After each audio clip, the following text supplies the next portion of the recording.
أعوذ بالله من الشيطان الرجيم. بسم الله الرحمن الرحيم.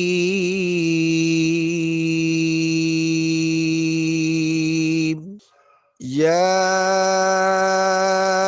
أيها الذين آمنوا لا تأكلوا أموالكم بينكم بالباطل إلا أن تكون تجارة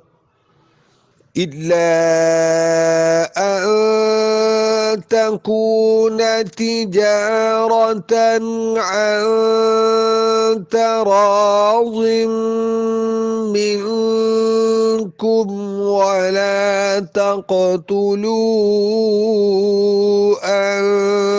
أنفسكم إن الله كان بكم رحيما ومن يفعل ذلك عدوانا وظلما فسوف نصليه نارا وكان ذلك على الله يسيرا صدق الله العظيم. یا ایہا الذین آمنوا، اے ایمان والو، لا تأکلوا اموالکم بینکم بالباطل، ایک دوسرے کا مال ناحق نہ کھاؤ، الا ان تکون تجارت عن تراض منکم، ہاں اگر آپس کی رضامندی سے تجارت کا لین دین ہو اور اس سے مالی فائدہ حاصل ہو جائے تو وہ جائز ہے۔ ولا تقتلوا انفسکم، اور اپنے آپ کو ہلاک نہ کرو، ان اللہ کان بکم رحیما، بے شک کہ خدا تم پر مہربان ہے۔ ومن یفعل ذلک عدوانا وظلما، اور ومن یفعل جو ایسا کرے گا، عدوانا وظلما، تعدی اور ظلم سے، تو فسوف نصلیہ نارا، ہم اس کو عنقریب جہنم میں داخل کریں گے۔ وکان ذلک علی اللہ یسیرا، اور یہ خدا کو بہت آسان ہے۔ آج آپ کے سامنے سورۃ النساء کی 2 آیتیں مبارکہ تلاوت کی گئی ہیں۔ اس میں اللہ تعالیٰ فرماتے ہیں کہ ایمان والوں، ایک دوسرے کا مال ناحق طور پہ نہ کھاؤ۔ آج اس دور میں اگر تھوڑی سی نظر عمیق سے دیکھا جائے، جہاں سے پیسہ آ رہا ہے، ہم یہ نہیں سمجھتے، یہ نہیں سوچتے کہ یہ پیسہ حلال طریقے سے آ رہا ہے یا حرام طریقے سے آ رہا ہے، کیا اس کے جو آنے کی ڈائریکشن ہے وہ درست ہے یا نہیں ہے۔ اگر وہ غلط ہے، اس کا وبال بہت برا ہے۔